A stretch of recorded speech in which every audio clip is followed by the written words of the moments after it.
तो मित्रों, स्वागत है आपका अखंड भारत संकल्प दिवस भाग 3 में।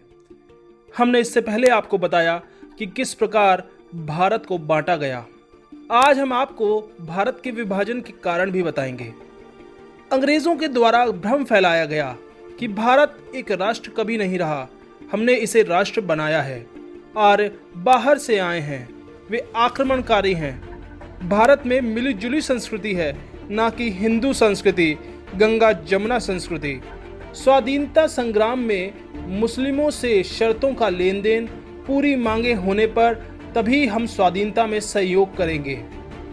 1916 लखनऊ समझौता, मुसलमानों के लिए पृथक निर्वाचन मंडल स्वीकार करना।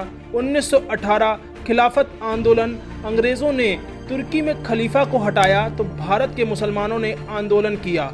कांग्रेस ने इसमें सौदेबाजी कर सहयोग देने का काम किया। 1921 में केरल में मोपलाओं द्वारा 1500 से अधिक हिंदुओं की हत्या, 2000 से अधिक का मतांतरण करने पर भी कांग्रेस नेताओं की उदासीनता। 1926 में स्वामी श्रद्धानंद की हत्या करने वाले अब्दुल रशीद को गांधी जी द्वारा सच्चा धर्म प्रेमी बताना। अलीगढ़ मुस्लिम विश्वविद्यालय, सर सैयद अहमद खान, इन्होंने मुस्लिम कट्टरता को बढ़ाने का काम किया और यह विश्वविद्यालय आज भी यही काम कर रहा है। मान बिंदुओं पर समझौते। 1923 काकीनाडा कांग्रेस अधिवेशन में पंडित पुरस्कर द्वारा वंदे मातरम गाए जाने पर मोहम्मद अली का विरोध करना और बाद में समिति बनाकर कांग्रेस ने वंदे मातरम के 2 पद ही गाने का निर्णय लिया। तिरंगे के रंग भी संप्रदाय के आधार पर ही तय किए गए। गौ हत्या पर कांग्रेस का उदासीन रवैया, मस्जिदों के आगे बैंड बजने पर आपत्ति, मुस्लिमों को खुश करने के लिए महाराणा प्रताप, शिवाजी, गुरु गोविंद सिंह आदि का महत्व कम किया गया। 1934 नागपुर साहित्य सम्मेलन में गांधी जी ने शिवा बावनी को सांप्रदायिक घोषित करवाया। गांधी जी ने संस्कृत निष्ठ हिंदी की जगह उर्दू निष्ठ हिंदी की वकालत की। राष्ट्रवादी मुसलमानों की उपेक्षा। एक समय जिन्ना राष्ट्रवादी था, परंतु उपेक्षा के चलते घोर सांप्रदायिक हो गया। अब्दुल करीम छागला के द्वारा कहा गया, I am Muslim bye religion and Hindu by culture. देश का विभाजन 20वीं सदी की सबसे विध्वंसकारी घटना थी। जिन्ना और सुहारवर्दी पाकिस्तान न बनाने पर डायरेक्ट एक्शन के नाम पर खून की नदियां बहाए जाने की धमकियां दे रहे थे। सीधी कार्रवाई में हजारों हिंदुओं का कत्लेआम किया गया। विभाजन में 1.5 करोड़ के लगभग लोग अपनी जड़ों से दूर हुए। हिंसा में लगभग 10 लाख लोगों की मौत हुई और 1 लाख के लगभग महिलाओं की हत्या या बलात्कार हुए। 1952 तक 25,000 अपहरण की गई महिलाओं को आजाद कराया गया। बैंकों में जमा धन का 82.5% भारत को और 17.5% पाकिस्तान को मिला। चल संपत्ति भारत को 80% और पाकिस्तान को 20% मिली। जनसंख्या के अनुपात में पाकिस्तान को जमीन और चल अचल संपत्ति अधिक मिली।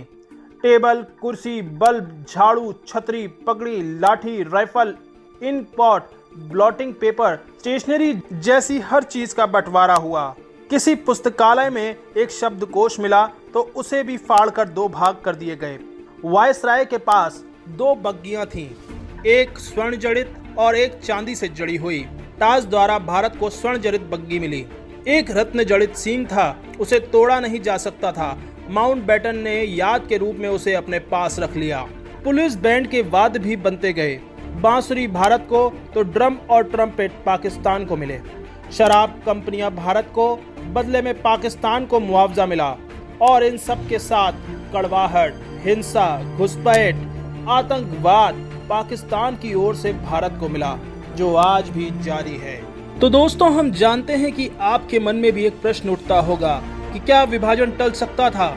तो आइए हम उसकी जानकारी भी आपके साथ साझा करते हैं।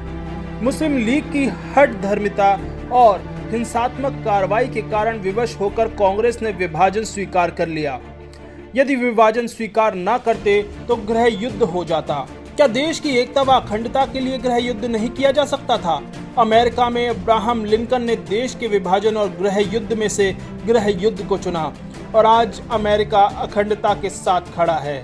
ब्रिटिश इतिहासकार लेनर्ड मॉसले को पंडित नेहरू ने कहा था, हम बूढ़े हो गए हैं, संघर्ष करते करते थक गए हैं, और नेहरू के मित्र कृष्ण मेनन ने कहा था, कांग्रेस जन राज सत्ता और पद के लिए इतने लोलुप हैं कि संघर्ष चालू रखने की उनकी इच्छा मर ही गई है। कांग्रेस अगर अड़ जाती और मुस्लिम लीग की उपेक्षा करती तो अखंड भारत के मार्ग में कोई बड़ी बाधा न होती। अंग्रेज विभाजन की तय तिथि जून 1948 से पहले ही 15 अगस्त 1947 को कर दी गई, ताकि कांग्रेस और मुस्लिम लीग को पुनर्विचार करने का अवसर ही न मिले। साथ ही देश के विभाजन के विरुद्ध कोई प्रभावी प्रतिरोध खड़ा न हो सके। संघ की शक्ति भी उस समय कम थी। श्री गुरुजी विभाजन के विरोध में देश में प्रवास कर रहे थे। उनकी अखंड भारत की बात को प्रचंड समर्थन भी मिल रहा था। यदि समय मिलता तो प्रभावी प्रतिरोध खड़ा हो सकता था। हिंदू महासभा की शक्ति एकदम कम थी। संघ शक्तिशाली तो था, पर इतना नहीं कि विभाजन को रोक सके, क्योंकि 62 साल की कांग्रेस की तुलना में हमारी उम्र मात्र 22 साल ही थी।